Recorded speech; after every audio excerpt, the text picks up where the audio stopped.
We're at the home of a Southern Nevada Landscape Award winner, Josephine Bonomo, and she actually won the Star Color Award in the 2014 awards contest. And as you can see, there definitely is a lot of color in this yard.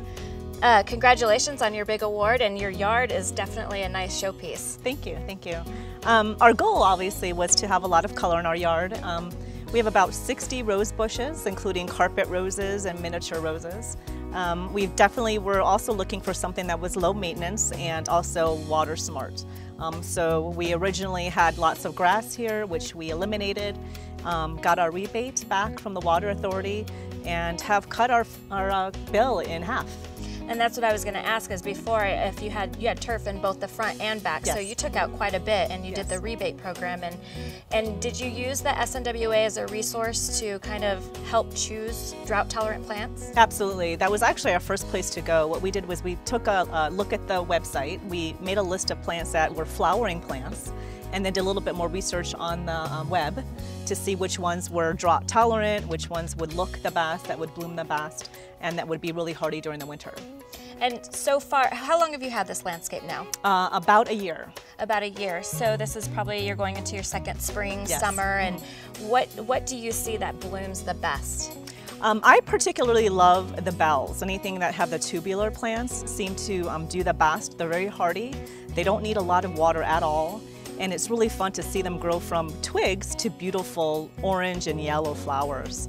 We also have pestamons that I recently learned about, and I love to see that it looks like it's coming from weeds, and it makes beautiful tall flowers. So let's talk a little bit more about your roses, because they're in full bloom right now, and a lot of people who move here from different areas that come to the desert don't realize you can grow those here. Yes, we're actually from the Midwest, and we were pleasantly surprised that roses do as well as they do here. So we included them in our desert landscaping because we saw how prolifically they grow. We get about 2 crops, in the fall, right before winter, and then the spring right now. And they grow amazingly well for being so hot here. Do you have any maintenance tips to help anybody who's interested in growing roses? I think that my biggest tip is not to overwater. We thought that overwatering would help, but also a deadheading. We frequently deadhead and then collect fresh roses for the home.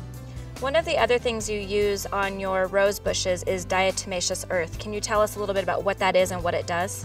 Yes, I guess it's a ground up fossil that's all natural. So we're always looking for all natural ways to get rid of pests. And it's just a powder that you sprinkle on the roses, and it gets rid of aphids really quite quickly. You have an amazing feature in your backyard, and it's this huge sloped area that probably before was a kind of wasted space. What did you do with that? Yeah, so when we first moved in, we had a slope that was a bit of an eyesore. We had a landscaper come in and give us some ideas of how to make it look a little bit more park-like. So we filled it up with a whole bunch of rocks, so it's somewhat of a rock garden, and we have steps that go up with a seating area up on top. And then for plants, we decided to put all desert plants with very low water. Since it's a rock garden-like atmosphere, it's very low maintenance. And it gives you amazing views of the city because it's quite up there. Absolutely.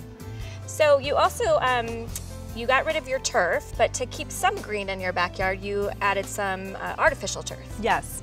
As I said, I'm from the Midwest, and I was a bit hesitant about doing artificial turf because I was afraid it would look so fake, but we were very pleasantly surprised getting a very good quality grass, that it stays green all year round, it doesn't use water, and it has cut our water bill in half. And you also have something delicious in your yard, which are tomatoes. We have a little garden that's my mom's baby. She has many tomatoes that were blooming as early as April this year.